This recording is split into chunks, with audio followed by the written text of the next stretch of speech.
Here we are. Yes, we get to that usual phase of the morning cafe.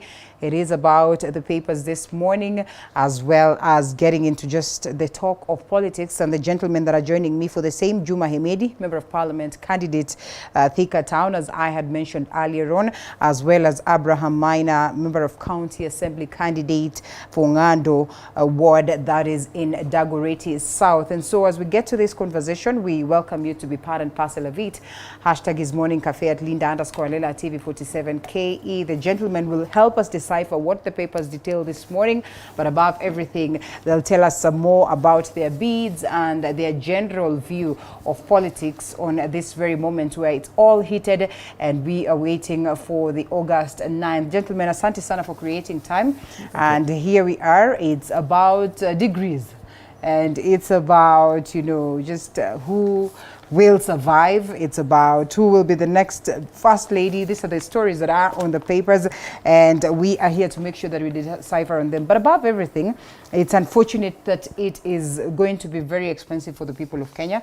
I see one of the papers speaking of how the matatu fares will hike and the prices will shoot up, as you know, we evidently know that the prices of fuel have as well gone up. And you know, this automatically boils down to household commodities. This automatically boils down to the things that we'll be buying, because fuel in a huge way is what is the driving factor every other moment you want to get this commodity from point A to point B. Hemedi, what do you make of this, and especially when we are to generally look at the performance of the Jubilee government? Thank you very much, Linda, for inviting me today for this show. I think we are living at very, very interesting times, highly costly times. Over the last 2 years, we've had the effects of COVID, the effects of economy, the effects of movement of goods, in terms of production, in terms also of marketing, and it's been very, very challenging for ordinary Kenyans. In addition to that, also the hiking of, the VATs, there was some reprieve during the COVID on reduction of the VAT. And I think we are looking forward to also even more trying times because of the elections that is coming. Investors have slowed down the investments, business is slowing down, people are not sure on what is going to happen next because of the political situations in Kenya. And I think this is going to be a very, very trying time, but we remain hopeful as Kenyans, and hopeful of the promises that this country presents and the coming days. Yes. All right. Well, hope we bank on and we cross fingers, but you know, also the realities of the ground have to somehow been mentioned, you know, and we are to look at the high cost of the living. If we are to look at starvation that different parts of the country continue to face, we really have to have tough conversations as to getting ourselves off the hook, in as much as we remain hopeful. COVID-19 is here, and reports indicate that you know, the cases are shooting up by the day. We all understand where it took us, and we all cross fingers that it does not take us there some more. What do you make of the situation in the country? Do you suppose the government would have handled it differently, Abraham? Thank you very much for having me in this station and for this interview. I'm delighted to discuss together. And first I would say that is a trying moment. We are having a scenario whereby Kenyans are living in a hard time.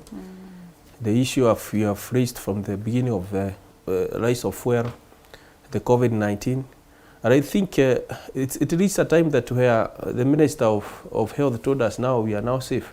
We can maybe it's not a must we wear the mask when we are on an open ground, and most of Kenyans now interpreted otherwise, that Corona is no longer there, and then people started behaving in a normal way. People disregarded disregarded the Corona and the COVID-19, and now you see it's coming back, which is traumatizing. It's a difficult situations that we are heading through. And remember the life that we have been living before. Yes. The issue of lockdown, the issue of the way we sit, the way we talk, the way all those rules that were being demonstrated during COVID-19 training and discussions. I think Kenyans are not ready to go back there, and we pray that all of us to be cautious. Let's now take cautious wherever we are, and I believe also the government should further guide us on the better way to live, to ensure that this COVID-19 now does not come back in the way that it was before, so that we can be able now to enjoy our life. And I also say that it's also difficult to see that now this government is also coming to an end. And there is a legacy that the President Kenyatta wants to leave to the Kenyans. Yeah. However, it's being affected by the rise in the standard, or rather the rise that we are living now, the rise of fuel, the rise of prices, the rise of the fare. It's now heading bad. But I know he is willing to make us finish well, or rather he have a legacy, but these things are challenging him. And you see now the other politicians who want to vie, or rather who want to succeed him. Now some of them are now disconnecting from saying that I will continue from there, from the old government now to the new government, because of the way it is finishing. I think the government should do something to ensure that things get to normal. Right. Well, and I mean, we keep hoping. The interesting thing is that even with the knowledge that it's just days before President Uhuru Kenyatta exits the stage, the people continue to bank on the government for the same. Worry then should be lying on those ones that are going to inherit the next government. If you want to be member of parliament of Thika, I mean, it should be, you know, a concern to you as to how the previous person or your predecessor will have performed, so that moving forward, you are confident that you're going to take up a constituency that, if not well managed, then it's a constituency that you will manage to, probably perform better in comparison to your predecessor. I mean, as President Uhuru Kenyatta tells us bye-bye, I mean, what is this one thing that, in the very last minute, perhaps, he should be able to do? But most importantly, how much of a challenge will it be for the next person who's going to be the country's top CEO or the top employee? I think the 11th and the 12th Parliament did well, but then we had issues from the 11th Parliament when VAT bill, introduced into Parliament and raised the VAT. We have also seen in the 12th Parliament where the debt ceiling, for instance, was raised from now in recent over the last few weeks to about 10 trillion shillings before they exited the scene. We will be looking into these debt issues, and debt ordinarily is not a bad thing if it is used correctly, if it is used in areas where it is supposed to be utilized. But also the president in this term told us that we lose about 2 billion shillings every day. I mean, if you do that calculation, Linda, that brings us to about 60 billion shillings every month. If you do that to a year, we are talking about money that is enough to do sustain the budget almost. I mean, we are losing a third of our budget through inefficiencies in government, through situations that ought to have been prevented. But, well, let's give credit where it is due. President Uhuru Kenyatta has been able to do quite a lot. Yesterday I was in a barrio somewhere in Murang'a County, the Mau Mau Road that extends from Kiambu to Murang'a County up to the other side, has really connected counties ordinarily that would have taken long to be connected. The infrastructure on the road that leads to Nyeri and the rest of the infrastructure project that has happened, we can see the kind of investment that has been done into the country. But we still need to address the issue relating to debt management, relating to issues to do with corruption, for instance, in public service. And looking back at the kind of constituency I will be inheriting from 2022, 10th of August. We've had a member of parliament who has really done quite well in terms of also infrastructure. It was the first time that Thika people are electing an independent candidate for MP. Wainaina Jango. He has really done quite a lot in infrastructure from schools, in terms of empowerment of the youth and so on and so forth. So I'm a proud person to take over from a performer who has been doing quite well and quite a lot. He's a manager by excellence, not necessarily a politician. His prospects for the gubernatorial position? Well, they are very high. They're very high, considering the kind of work that he has put into the whole campaign and the work that he can be able to show and say, this is what I did when I was MP, and this is what we can do as a county. Our county has, of course, challenges that relate to proliferation of revenue that is collected. And these are things that we need to be addressing. We also have issues to do with service delivery and accessibility to those services for that matter. So I'm looking forward to a constituency where, you know, the vibrancy of it and the kind of work that has been done by the current Member of Parliament, and it forms a foundation in what we can be able to build on next. Yeah. And true to it, so much has been done in terms of infrastructure. We have seen President Uhuru Kenyatta himself articulating, speaking of the kilometers and, you know, how far he's taken the question of infrastructure, which is a plus, which is something that we celebrate today. By a large extent, people view these ones as, you know, projects that are going to bring development in the future, you know, like long-term projects. But then again, he's hugely been castigated for probably not focusing much on priorities. Would you as well argue the same? And do you think as well, in as much as he focused so much on infrastructure, there are a couple of other things that maybe the Jubilee government would have looked into to address, in as much as there was the Big Four agenda that has really not you know, been implemented to the level at which the president would have expected? Indeed, it's true. Our president has really invested much on infrastructures, and also the Standard Gauge Railway. And remember, the previous president, Mwai Kibaki, also invested in infrastructure. Then President Uhuru came, also continuing that infrastructure constructions and building of our roads, building of our railway line, and it's something good. However, it has also become very expensive for a common mwananchi because we have to borrow from outside. Remember, the policy of Mwai Kibaki was borrow at home, borrow within. And you remember at his time also used to have a lot of market of boats. Kenyans were told to buy boats so that we can lend the government. And when we lend to the government invests that money into our country. However, we are having a different scenario with Uhuru Kenyatta, who is now borrowing also outside. It's also good because it's for our development. However, I feel that it's becoming very expensive for us. And I see there's something that was being discussed by our Senate that they can use now the borrowing limit. They now increase it again. And this is why we're having a very challenging moment. And to me, I would request the predecessor, or rather the president going to come to the office, at least now to come and empower the business people, empower now the farming sector, the business sector, so that the common mwananchi can now have the resources. Because when now we invest on infrastructures only, and you have not empowered our business sector, people find the challenges. So we find that now things are very different. People are crying. They are crying, no business. They are saying businesses are down. People cannot get fare to go to town. People are really struggling because of having that financial, or rather that debt that we have to meet. Like now when the fuel is increased, you see everything now has to rise. The milk, the price of milk, the price of bread, everything will go on high. And when it's going high and the income is the same, then you see people are struggling. So now we request that the next government now to focus on increasing or boosting business. The way you saw Mwai Kibaki doing, the business was thriving, farming was thriving. He invested in those areas. Then he could get back money to the government by selling boats, shares, all over. That's the time I discovered what is share. I didn't know what share before.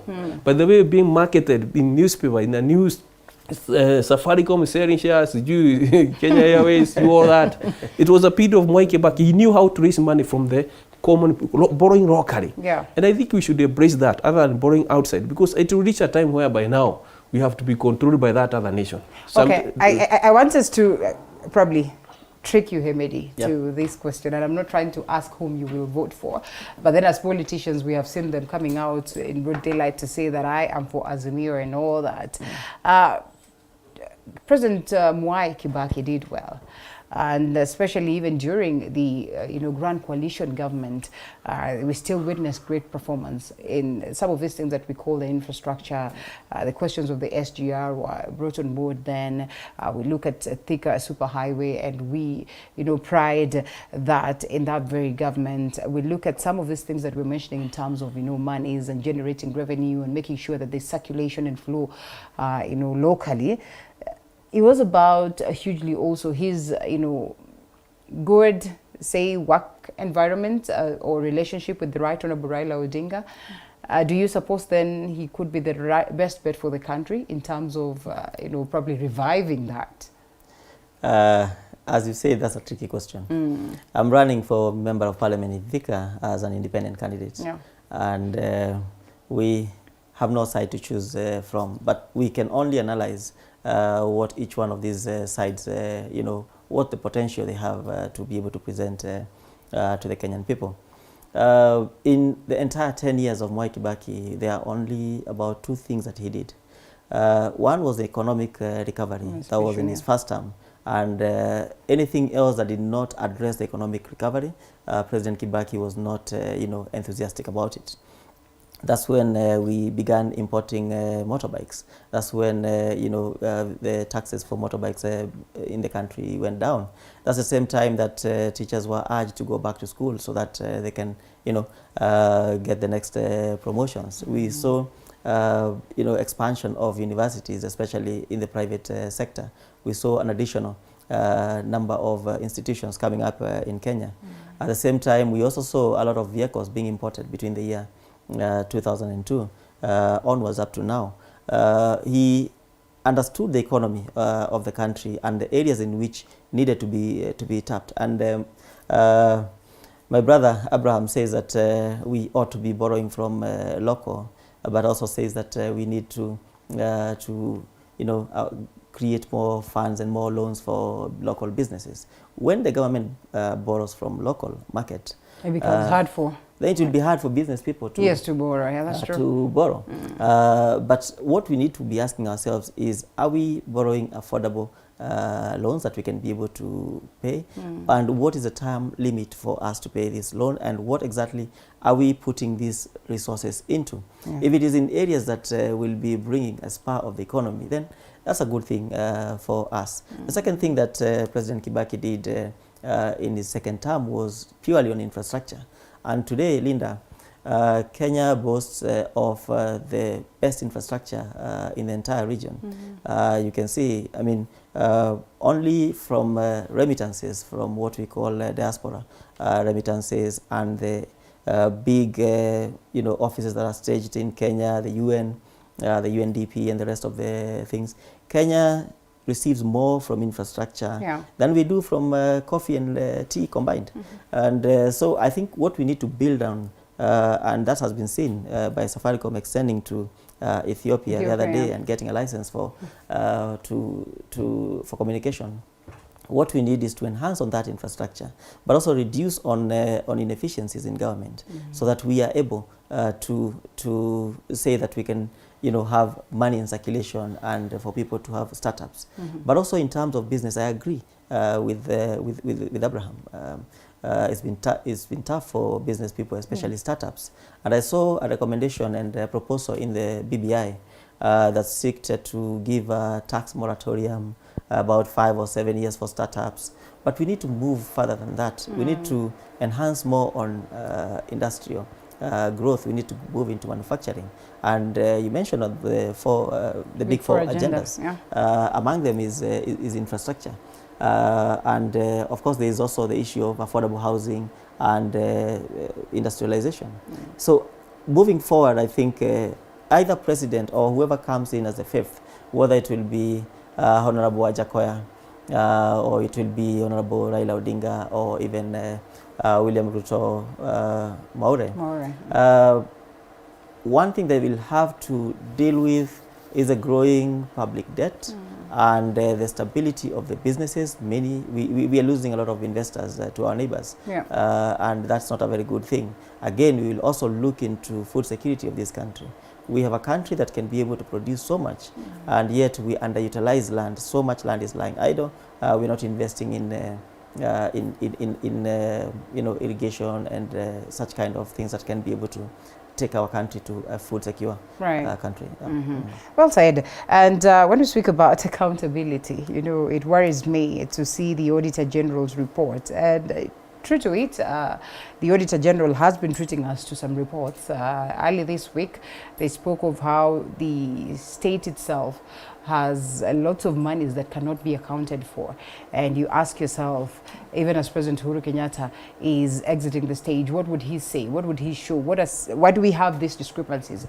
And therefore, you wonder whether they would have the confidence to point fingers at, entities like Uwezo Fund that have come in handy to cushion those ones that are actually startups, like you say, speak of youth, speak of the youth, and as well as maybe women, persons with disability. These funds that have been put there to make sure that there's that platform where they can go access, finance, access loans, cheap loans for that matter. They'd be able to go and set up businesses, and we keep it running. But when we speak of about 4.6 billion missing at the Uwezo Fund, and these are reports by the Auditor General, it flags lots of worries, don't you think? That's true. That's true. I think if this nation can fight corruption, I think we can in a better state. And I've seen one of the candidates for presidential position saying that all those all the public sector, all the public employees will be required now to sign a contract that they will be committed to fight corruption. They will not get involved themselves with the corruption, because it's a lot of money that is being stolen from this government, and this money that is being stolen from the government is the one that is hindering our livelihood, or rather the money that's supposed to go to the old people. Like now the elderly, you see there's finances that's supposed to go to the elderly, and you see some complaint from some that they have not received. Like the area I'm flying in Gardeward, you find some wazee says they got 2 or 3 months, they never got that money again. Yeah. But when you see the budget from the government, that money was already allocated. Now you ask yourself, where is this money going for? Where is it going? So this finance is getting lost somewhere. A certain money is getting lost. So I think we need to have people, the servant of this country, rather the civil servant, who are honest, people who don't engage in corruptions, our leaders, all the sector. And when people get honest with their work, with their duties, every person will get the money, and the economy will grow. In fact, the money we are having is enough to run this economy. Right. As long as people don't get involved in corruptions, as long as those people entrusted in Uwezo Fund, trusted in all sectors, are being honest. I think that's the area that we are losing, and if we can have a president who is very keen, the next government now, because we are now having like a month, it will be over. They don't have a lot of time to do that. I know when the new government comes, the issue of tendering process is start afresh. And you see now the problems start from tendering process of the people who are doing the business with the government, all those contracts that are given with the government starting. That's where now you start the mechanism. Because like now the money that the president said that is getting lost every day, 2 billion in a day, that money can only be stopped somewhere in the tendering process, because that's where things start getting long. Because that's where the investors, or rather the business people, get engaged with the civil servant, and then they have a deal. In those process now you get some goods are being overpriced, and that's where the government is losing a lot of money. Then you have got the money that are being allocated to various sectors. Then there is also corruption in that area. I think if we can fight corruptions, I think the resources we have are enough. The money we are borrowing from outside, it is because whatever you have is being stolen. I think that's what I can say. All right, well, fair enough. And we have so much also still on the papers this morning, and as well so much to discuss in regards to the constituencies that we're speaking about. And so on that very note, allow us to take a quick break, and we come back and pack this some more.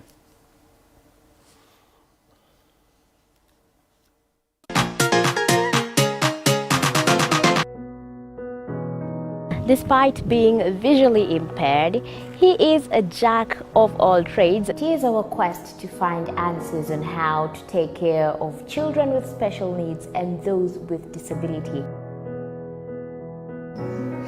You do not need to see musical notes to understand music, but rather to have your soul feel the vibe.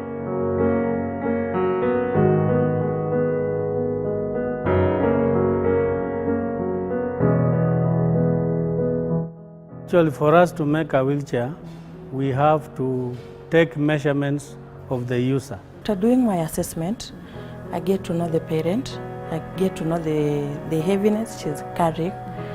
Disability comes at different stages of life.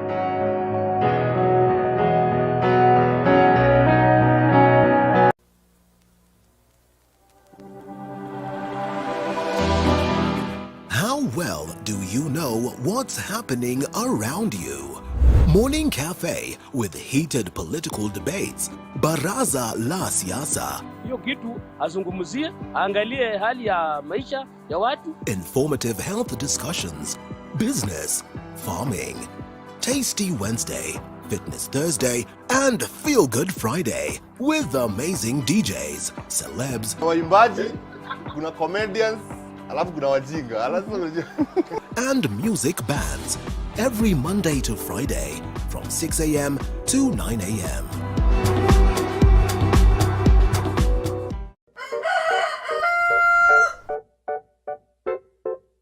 The next set of millionaires are farmers. As we know, agriculture has been and still is the backbone of our economy. As we traverse the different counties to meet different farmers, we ensure to get the story of how they started farming and even how they continue to penetrate the market and overcome the challenges. Hapa, the reason why niliweka goose na si ducks. Goose, they are very easy to maintain. A lot of farmers keep on calling, inquiring whether you're supposed to raise some seeds in the nursery or you're supposed to do them directly in the field. The greenhouse helps us control the temperature because the temperature needs to be between 28 to 32 degrees. Walk this journey with us every Sunday at 6:30 p.m. It's no secret, construction ain't cheap. But how do we make it affordable? Different individuals are finding ways of cutting down cost by use of pre-stressed slabs other than reinforced concrete, recycling plastics to make pavers. The brick is stronger, it's cheaper, and it's lighter. And recycling wastewater in your household. What happens to my waste from the washroom, the solid waste? All that can break down. Those are just but a few. Every Tuesday at 7:30 p.m. we talk construction. That they do not affiliate to a certain party, and I don't want to know what parties they affiliate to unless they really want to advance the agenda. But there's been this general feel that, you know what, again, these parties are being a little bit unfair when they go on ground and they ask for 6-piece and they tend to overlook the independents, and therefore the independent candidates are a little bit disgruntled. I had the candidate of Nyandarua County there yesterday, the current speaker of the House, and he says, you know, it's unfortunate that he supports UDA and he should go on ground to actually advance the agenda of the UDA. But when the big bosses of UDA come to the ground, they say, you know, give us the 6-piece, then what happens to them? Does this then inform the reason why we have a majority of members of parliament, or, you know, those ones that want to take different seats and would want to go independent, and they say they do not affiliate to any kind of party, while deep down we know that Wainaina Wajangu would easily have advanced the agenda of UDA in the event that he was lucky in the primaries? That is very true, and that's what we are seeing now today in Kiambu County for the sibling rivalry between coalition partners in the Kenya Kwanza. Yeah. There's a clash the other day, you know, in the campaign rallies. Yes. And I think it is something that is an awakening call also for Kenyans to be able to internalize: do we vote for parties or do we vote for individuals? Yeah. I see complaints in the newspapers that Honorable Kabogo and Honorable Kuria making remarks and saying that when you go and advocate for a 6-piece election, as far as UDA is concerned, and this is a coalition of parties, that then disadvantages us. There are two types of independents, Linda. There are those people who went into the primaries and lost and then jumped into independence. There are those like myself who's been independent all along, yeah. from the word go, and it's because of observing how the kind of political environment has been you learn from history to know what is going to happen next. So yes, I think there are those kind of challenges and sibling rivalries in Nyandarua, and mostly is in Mount Kenya. Across, it's a mountain region. It's a mountain yes. region, and I think the mountain needs to call itself to order and ask itself, what do we want moving forward? Is it too late in the day for them to do that? Or as we have always seen, I mean, even 2 weeks too, the mountain would shape its politics and you surprise people. The interesting thing about the mountain is that it has still not yet made its decision. There's an old saying in the Kikuyus that you don't know the price of tomatoes until it's market day. So I can't tell you what the price will be tomorrow, or in the evening what the price will be tomorrow. So they still have not yet made their mind. They're still observing. They're still looking at these clashes that people are getting involved into. And at the right time, they will make their voice heard, and it will be resounding. We can only wait. Before I Yes. come to you, Abraham, briefly on this reports by the Auditor General, the state cannot account for some numerous amounts of monies. Same applies to Uwezo funds, and these are funds that really are supposed to cushion those ones that appear vulnerable in society. Just what are we doing? And why I'm asking this is because even those ones that are promising to come, they have huge promises that would fall us to levels where we'll have such arrangements. We have had Baba speak of the 6,000 stipends stipends to vulnerable homes. We have had Deputy President William Ruto speak of the bottom up. That technically means getting ways and opening such entities that would make sure that people on ground are funded. But if we cannot get it right, if we are still talking about lack of accountability, what are we doing?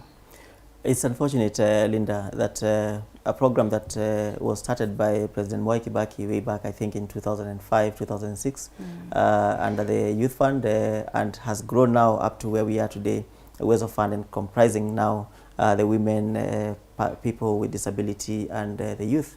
That 4 billion shillings is an amount of money that can, just disappear and cannot be accounted for. We know where this money was taken. If it was taken to the constituencies, or if it was taken through the ministries, then we need to begin from there. But if we cannot be able to account for money that's supposed to cushion these vulnerable communities, then it means that we are sinking deeper into vulnerability. It means that we have a young population that is hopeless, cannot be able to access funds because they're not there. And it's not just in the Uwezo Fund. I mean, every other ministry, every now and then you see the Auditor General give us a report that we are not able to account for this. And we need to appreciate some of these intentions as to why these funds were being created. The thing is, we need to also relook at how can we be able to, rethink on the framework. Because if for you to be able to know whether we are losing resources, we need to look at the structure. How was the fund structured? How did we structure, say, the legal framework? How did we structure the disbursement framework? And how do we structure the monitoring, evaluation, and the feedback mechanisms as to whether these funds are really reaching the people? You remember, Linda, that in the parliament that was there, I think it was the 10th or 11th parliament, they passed the 10% procurement access for youth, women, and persons with disability. And you also remember that Johnson Sakaja, Mheshimiwa, also introduced a bill in the 11th Parliament when he was nominated to increase that from 10% to 30%. But the question you must be asking is, how many of these young people are accessing this? What capacity are we building in them so that they can be able to access? And what are the feedback mechanisms that will tell us that we have a report that says that in this ministry, this was the budgeted amount of money, this was what was supposed to be reserved for youth. Did they access the entire 30%, or what percentage did they create? We have a structure from the National Equalization or Gender and Equalization Commission that is supposed to give this kind of feedback, but what are we doing about ensuring that they build the capacity in the young people or in the women to access this government? Some of these jobs are too technical and others are basic that can be able to through an affirmative action be given. But it's very unfortunate that for the people that we want to bring up, we are stealing their money, or the money gets lost, or we cannot be able to account. 4 billion shillings can do water projects. 4 billion shillings is a good amount of money to do, several factories and several value addition thing that young people can be involved in. I think we must probably even move into rethinking. Do we give this money to the young people, maybe 20,000, 100,000 shillings, or do we now begin investing it in critical issues? You saw what happened in Kitui. I mean, the garment factory that Governor Charity Ngilu started there. Yeah. Do we now look through into setting up such kind of things through government intervention and having these young people come to work or be suppliers of services or goods? How do we, move forward with it? And, I am glad that you mentioned something to do with the Senate, Abraham. And, pretty much close to where we have this story of the Senate, there's still also that report, questions on 200 million faulty LPG cylinders. This, again, is the face of the Auditor General. I don't think we can speak much about that. It's quite unfortunate. But then again, the bid to raise debt ceiling to 10 trillion fails as the Senate. Well, it did not fail because they probably termed it necessary to make sure that this fails for purposes of being careful on what then will be bringing to the people. But it's because the House lacked quorum.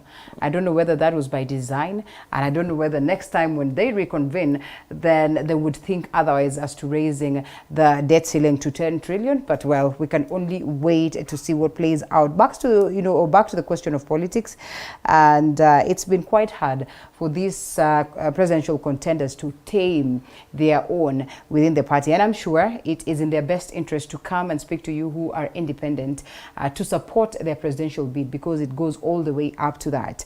We have seen what Right Honorable Raila Odinga did in terms of taming Kitui, that is making sure that at least Mama Charity Ngilu gets a space somewhere, and then Malombe is lucky enough to clinch this one.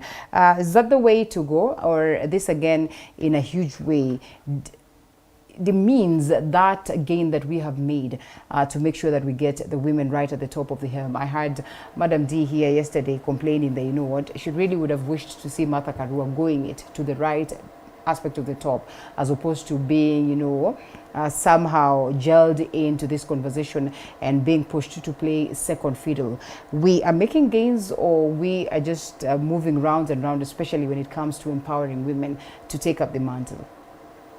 I think what very important for now, and as I start, you see now our political parties, or rather political leaders, especially now the presidential candidate, of course, you see now they are trying to get the number of most of people from their area, or rather most of their candidates to be voted in, so that they can now be able to run their government. And this now we are also having now independent also candidate who want also to get the seat. Like I myself also, I'm an independent candidate. And I'm seeing the next government, rather the next term of parliament, all that, the next term, the next 5 years that we are heading to will be better, because we are not going to have that area whereby, or that party that is having majorities of candidates being elected. We are not going to have so many people from one side, because the issue of independent also is trying to neutralize that. And as you understand the issue of race of Senate and the other debate that we have been seeing in our parliament, you find that directions are being given from the party leader, and they are told this is the bill to pass. And some of these bills that are being passed, sometimes they don't reflect the interest of common mwananchi. And when you are in that party, you must be loyal. You must vote for that bill. And this gives us now a try moment to the common mwananchi. This is why you see mwananchi is crying all over, because there is what we call poor representation. Because now, the issue of discussing of money being stolen, of Uwezo Fund and all that, who is supposed to take all this issue? Who is supposed to complain? Who is supposed to raise an alarm? Who is supposed to represent the common mwananchi? It's those people that have been elected. Our member of parliament, the member of county assembly are the ones that are supposed to bring this issue to the government.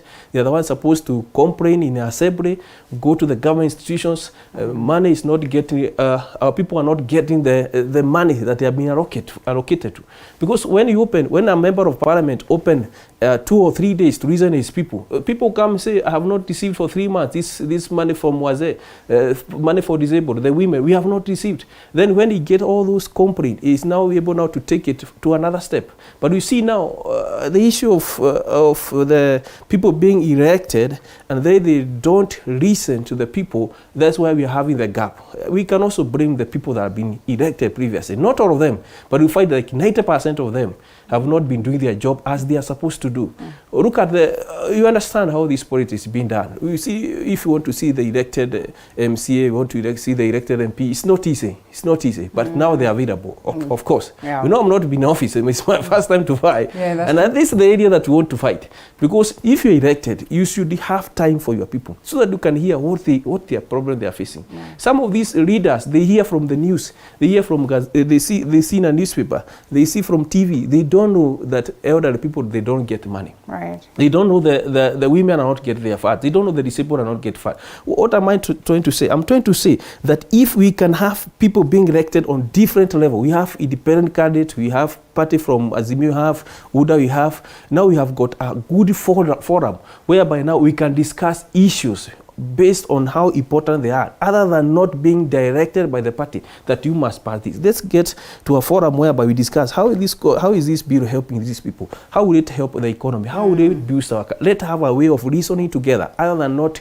receiving directive that this must be done. And you see, our appearance as independent candidate, we will not now be receiving instruction from the political... Okay, I hope we can bank on that. However, this bill are important to our society. So what we'll be doing, of course, what I expect is that those bills will be having time to read, understand how they help the common 190. And if they don't help, then we don't need them. But now you see the issue of, this is why people are crying, because you see like the advantage of independent candidates to have a lot of time to listen to people, all they need, and then come and listen together. Other than now just listening directions, and you're not thinking independently. That's true. That's what is eating our economy. True, safe to eat. Now let's get to some more into politics.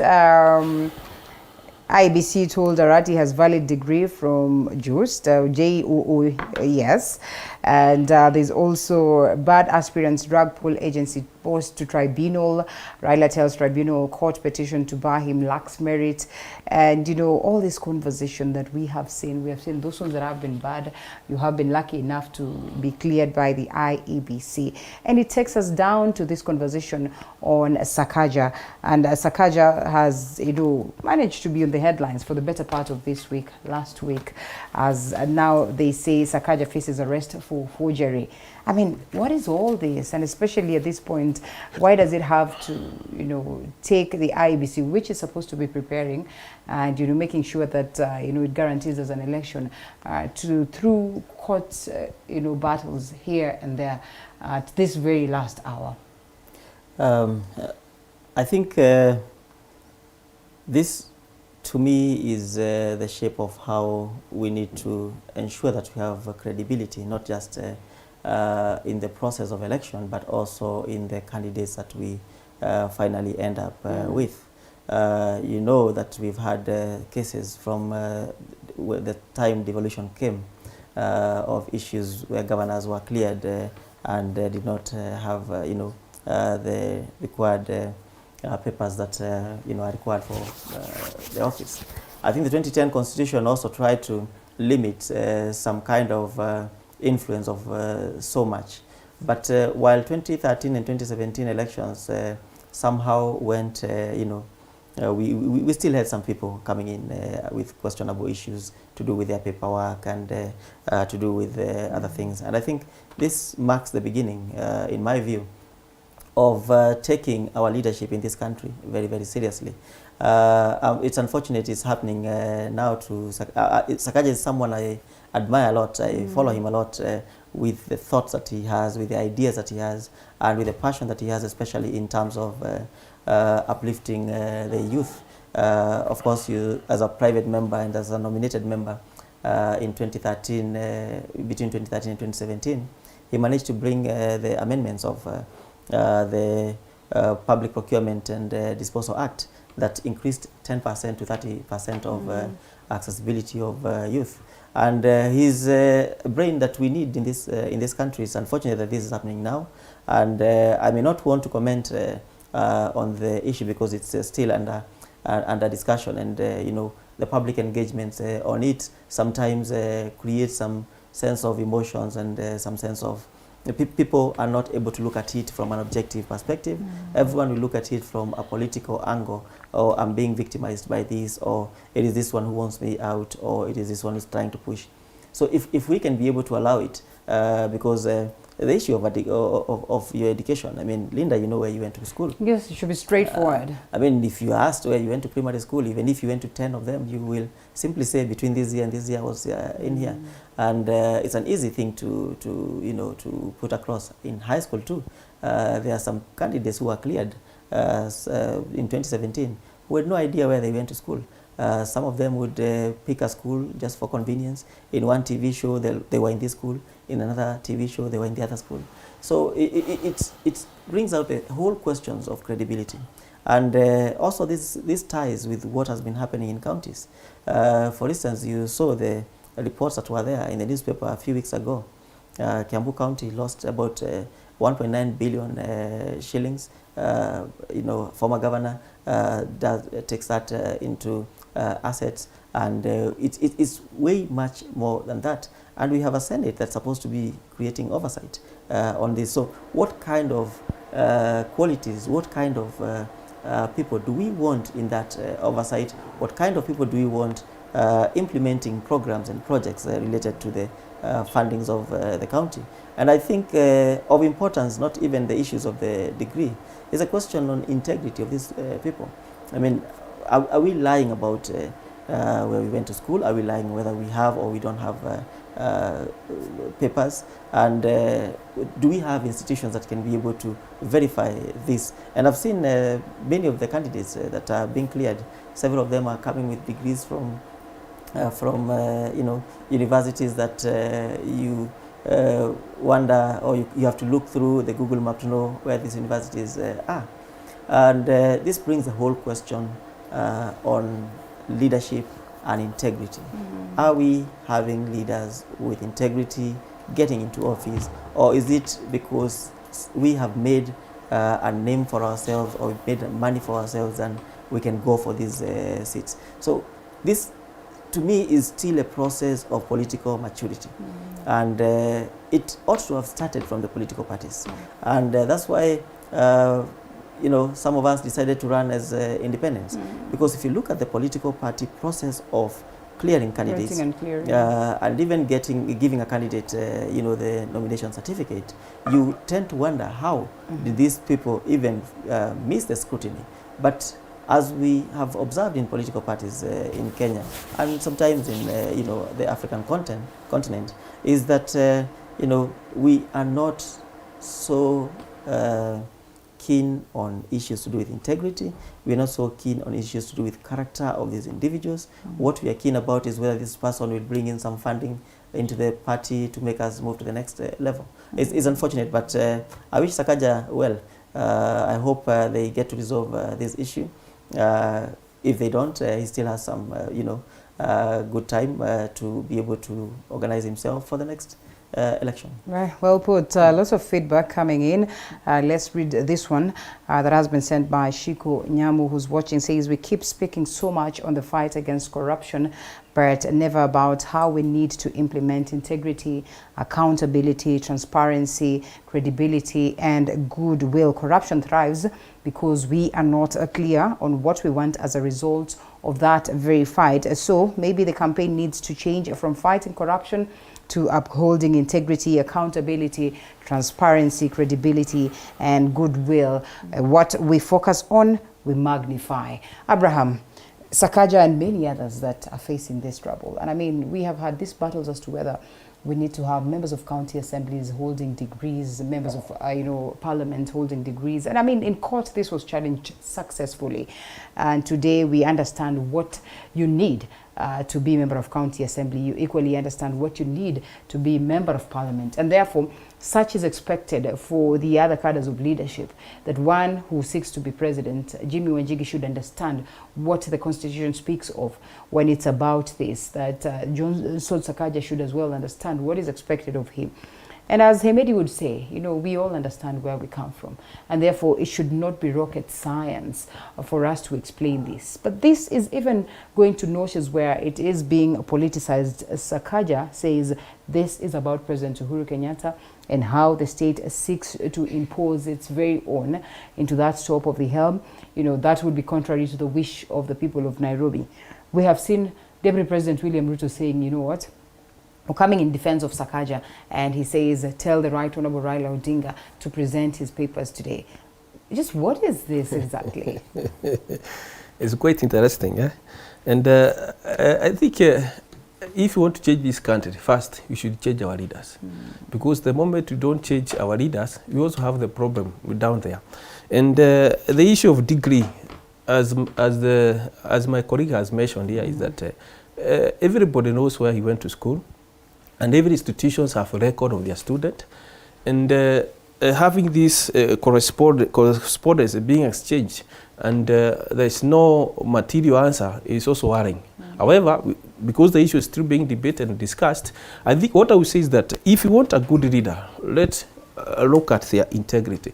Let us see their transparency. Let's see what they are doing, their things. They will tell us more on what they will do on the ground there. They will tell us what they are going to do more pertaining to the interest of common Mwananchi.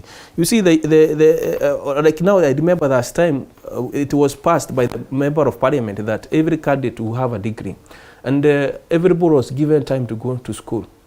So everybody psychologically, if you are vying for a governor, you know what is required for. If you are running for president, you know what are the qualifications that you are required. And this element of underrating some people, some of the things is wrong, because you see, this country is whereby you can do anything. This is a country that is free for everything. If you want to have, like now, if you want to have security, of course, all of us surrounding you, and you are not in risk, you get it easily, as long as you can be able to facilitate 1 or 2, 3 things.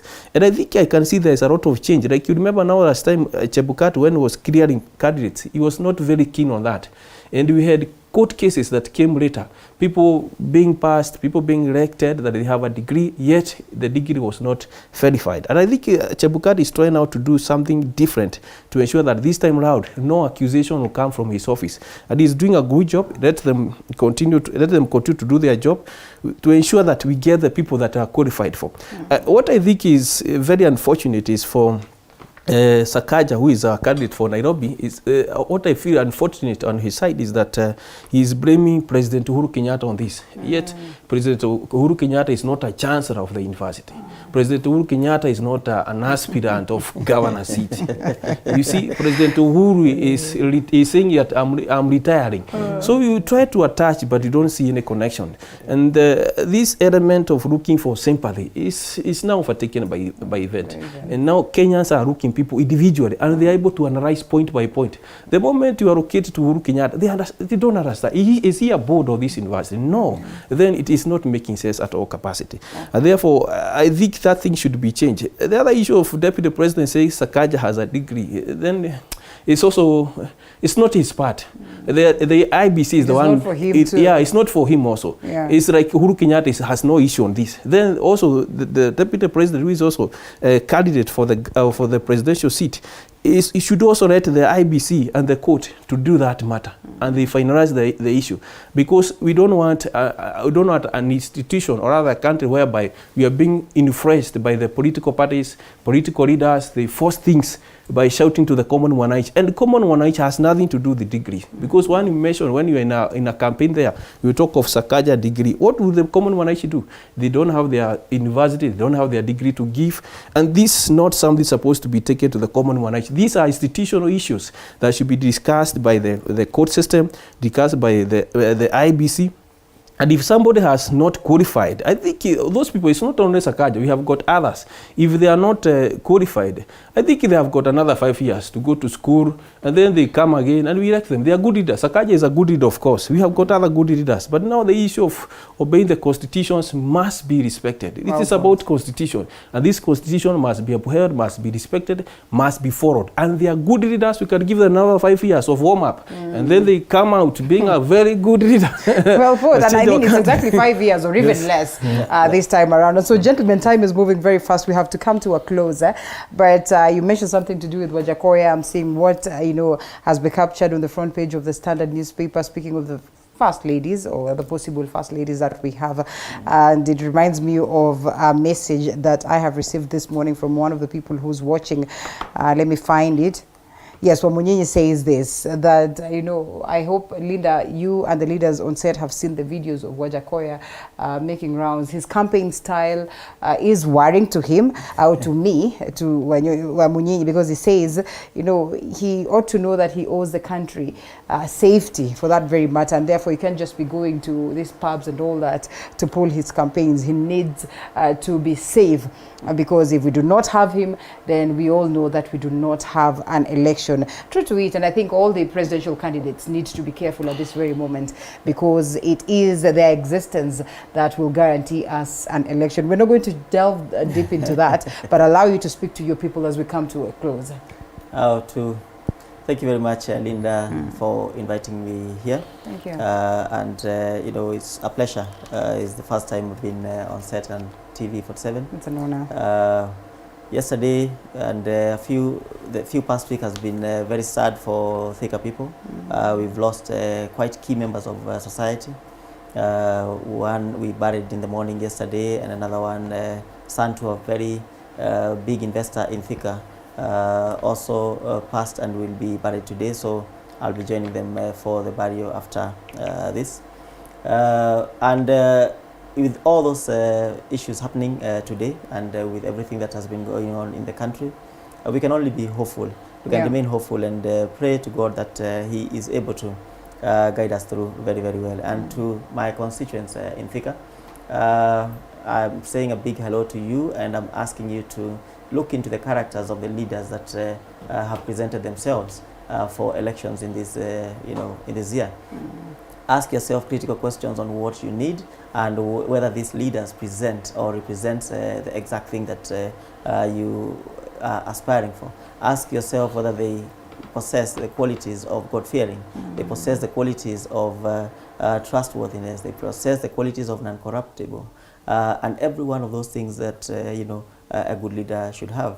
Ask yourself whether it is that person or that is the kind of person that you want to entrust the next 5 years, not just of your life, but also of your children and of your neighbors and your critical investments in there. Interrogate all these people. Do what you do to the people that you hire in your M-Pesa or in your hotel. You have to interrogate, interview, and know. So let's do this, and let's put in credible individuals, and I hope you elect me in this year's election. All the best. Yes. Abraham. Yeah, thank you, Leader. I'm Abraham Maina, who is vying for a seat at Daguri South, Gad Ward, as an MCA. And I've discovered that not only in Gado, most of these areas, we are lacking a very, what we call a good representation of common wananchi. That's the area that I want to focus mostly on, good representation. Because the people who are crying, they are not getting services. I can listen to them and go and follow the issue to ensure that they get help. The issue of people with disability there's no representation of them. Their interest is not catered for. The issue of the elderly, the issue of women, their fathers, the youth. There have been a very poor representation, especially the area I come from. And this is the area I want to focus mostly to ensure that people get what they are supposed to get. They get the service they deserve. They get the roads that they are supposed to be constructed for them. The area I come from has no water. People buy water, yet there is money for city. There is water for city council. Those are the areas I want to ensure that people get that water, because it's supposed to be given by them. We don't know what happened. It was disconnected. I want to ensure that these people get what they are supposed to get. And there is there's something that happened in my constituency that was very bad. One of the members of parliament came for a campaign there, and then all the youth, because they are annoyed, You see now when people are being elected, people expect that they are going to serve them, they are going to represent them, they are going to be seen, they are going to help them. And then it happened that the youth felt that this person, we elected him, and then he disappeared for 5 years, now he's coming again. And now it became a crime. Youth went and attacked him, and then fought him, they stole everything, including the mobile phone. And they were angry because they felt poor representation. And that's something that is very bad. I don't support it. However, I think that the common Mwananchi is feeling so bad, especially the people being elected, that they are not representing them. So I want to ensure that I sort that out, and I'm being available to ensure that I help my people. And I think people of Gado, and I know some of them are listening to me, I request that you vote for me, and they're going to enjoy the next 5 years. I will ensure that all what is supposed to get, you are getting it by making a proper follow-up to ensure that people enjoy that session. Those are your leaders. It is for you to go out there, vet them, and make that crucial decision when it comes to that D-Day, the August 9th. Asante sana, gentlemen, for speaking to us, and numerous feedback. But then again, we do not go through this because of the question of